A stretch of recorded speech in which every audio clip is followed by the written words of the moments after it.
omah wis apik-apik. Mulane sekarang Pucang Laban sudah tidak ada keluarga miskin, yang ada tinggal keluarga harapan. Kayak goleki wong melarat kangelan. Mulane lek tepak entuk bantuan teko pemerintah, mbok raskin, mbok sembako, mbok PKH, kuwi perangkat-perangkat desa bingung iki arep dikekne sapa bantuane. Mergo goleki wong melarat kangelan. Lah timbangane bingung, akhirnya karo perangkat-perangkat ya dindumno keluargane dhewe wae. Ngono wong bingung kok. Nah, iki sing tepuk tangan iki mesti melarat ora kebagian iki. Salahmu ora dadi keluargane perangkat kok. Mbok melarat tapi orang duwe keluarga perangkat ya ora uman ra entuk bagian. Lah kae sugih kok entuk jatah, keluargane perangkat tok. Keluargane pamong kok ya entuk. Sugih-sugih ya dikeki wong keluarga. Mbok omahe cuwilik no pinggir alas melarat, ora keluargane pamong, ra duwe keluarga perangkat ya ora oleh bagian. Ten mriki nggih ngoten. Rungokno omonganku. Iki disekseni karo Mbah Jayeng Kusumo. Perangkat desa sing kelakuane ngono kuwi mesti kuwalat, mesti kuwalat. Ngadeg aku saiki. Pak Lurah, perangkate sampean sing kelakuane ngono sapa wae cateten engko tak Fatihane siji-siji. Wes, aku loro-loro ra peduli nek mbelani wong melarat-melarat ngene iki. Ayo pamonge sing ra trimo munggah tak enteni. Mumpung aku urung mulih. Iki kapan ana pamong sing munggah tenan, ya kuwi wonge. Ayo tak enteni.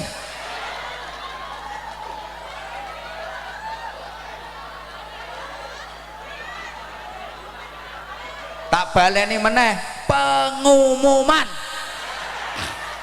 Perangkat-perangkat pamong-pamong sing adil. Jabatanmu kuwi amanah. Lek enek dum-duman bantuan, kowe kudu adil kowe. Keluargamu nek sugih ya aja dikeki. Wis zalim kuwi jenenge. Kuwi jatahe wong melarat-melarat tok mbok ndum sak keluargamu. Titenono matimu melet-melet. Ben. Ayo tanteni perangkat sing kelakuane ngono sing ra trimo munggah. Iki nesu aku iki. Delon jeritan orang-orang melarat. Ini mampu mengguncangkan arus.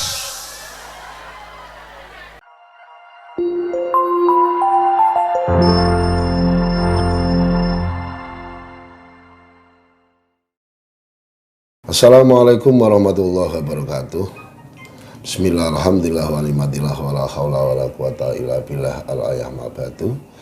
Untuk masyarakat Indonesia yang saya cintai dan khususnya yang kami muliakan dan yang dimuliakan oleh Allah Subhanahu wa taala, beliau Bapak Kiai Haji Anwar Zaid.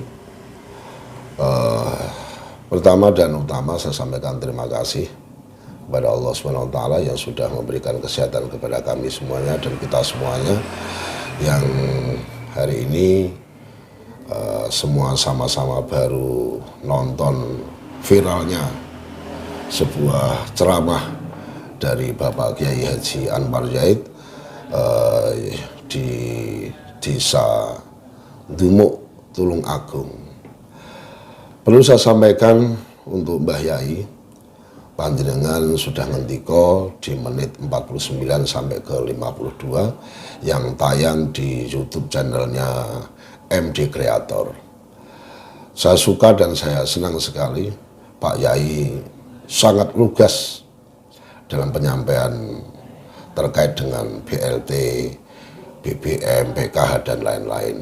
Ini menunjukkan Pak Yai ini sangat memperhatikan orang-orang miskin yang harus menerima haknya.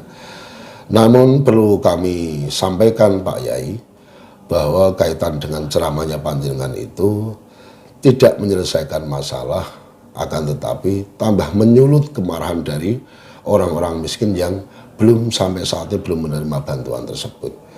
Oleh karena itu kami sampaikan dan memohon kepada Pak Kiai, berilah kami pencerahan terkait dengan kesabaran dan lain-lain.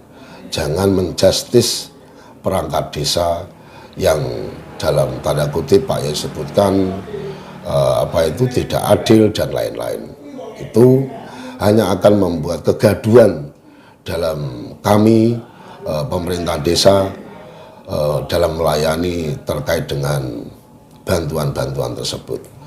Dan perlu saya pertegas Pak Yai bahwa untuk mendapatkan bantuan BBM dan BLT ataupun PKH itu ada tahapan, ada ruang masuknya, di mana di situ kita lebih mengenal dengan sebutan DTKS. Nah, dalam hal ini perlu saya sampaikan kepada Pak Kiai, ada dua faktor yang membuat warga kita itu tidak menerima bantuan. Yang pertama, warga masyarakat desa kita ini terkadang memang belum masuk di database DTKS. Itu yang pertama. Dan kami dari pemerintahan desa sudah berupaya bagaimana supaya warga kita yang miskin ini dapat menerima bantuan tersebut. Namun catatannya harus masuk dengan masuk di database DTKS. Itu yang pertama, Yai. Yang kedua, kenapa masih ada orang-orang yang tidak berhak, orang kaya itu berhak, tidak berhak menerima, kok menerima? Apa siapa yang salah? Pertanyaannya di sini seperti itu. Dan boleh saya terangkan di sini, Yai, tidak ada yang salah. Karena dari pemerintahan pusat itu mengambilnya dari data DTKS, artinya tidak ada yang salah. Maka yang perlu diatur lagi, perlu dibenahi lagi apa? Yang perlu dibenahi lagi adalah bagaimana dari Kementerian Sosial turun ke Dinas Sosial, turun sampai desa ini bisa duduk bersama untuk kita pecahkan bersama agar supaya bantuan ini benar-benar tepat sasaran. Jadi kalau Yai mengatakan angger dulure pamong untuk bantuan, sing ora dulure pamong walaupun bertempat di gubuk yang kecil, miskin, itu tidak dapat, itu tidak sepenuhnya bisa dibenarkan.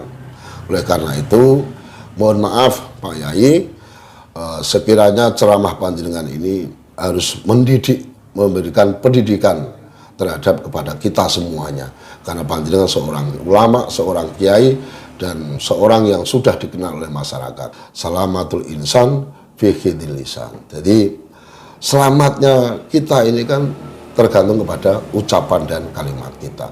Pak Yai tidak usah mencari panggung karena Pak Yai sudah terkenal. Oleh karena itu, ucapan Pak Kiai itu sangat menyinggung perasaan kami, kepala desa dan aparatur pemerintahan desa.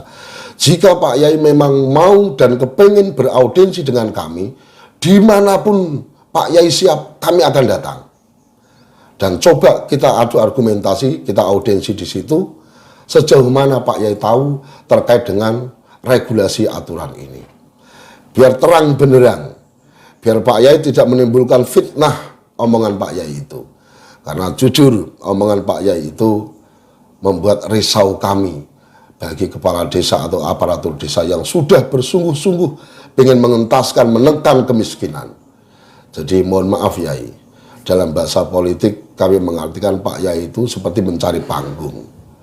Padahal tugas Pak Yai itu bukan di DTKS, bukan di pengentasan kemiskinan. Tapi bagaimana Pak Yai ini mengarahkan kami umat ini untuk bisa menjalankan tugas sesuai dengan tupoksinya masing-masing. Biarkan kami kepala desa, aparatur desa ini menjalankan tugas kami sesuai dengan arahan dari pemerintahan di atas kami dan tetap menjalankan sesuai dengan ajaran syariah Islam yang kita anut, yang kita percaya lewat ucapan dan juga pendidikan yang diberikan sama Pak Kiai. Sekali lagi kami juga memohon Pak Yai, kapan ada waktu untuk beraudiensi dengan kami. Seandainya saat itu ada saya di depan Pak Yai, pasti saya akan naik.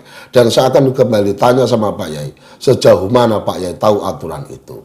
Dan Pak Yai juga ngerti kesulitan-kesulitan kami. Kami sudah berkali-kali melayangkan itu, menyampaikan itu kepada Dinas Sosial, kepada Kementerian Sosial, agar segera diadakan update ulang sesuai dengan perintah Ibu Menteri dan juga Pak Presiden. Akan tapi di sini merubah hal ini adalah perlu kerjasama. Tidak bisa dari pemerintahan desa mencoret, mengalihkan, itu tidak bisa Pak Kiai. Jadi itu ada pintu masuknya yang namanya DTKS.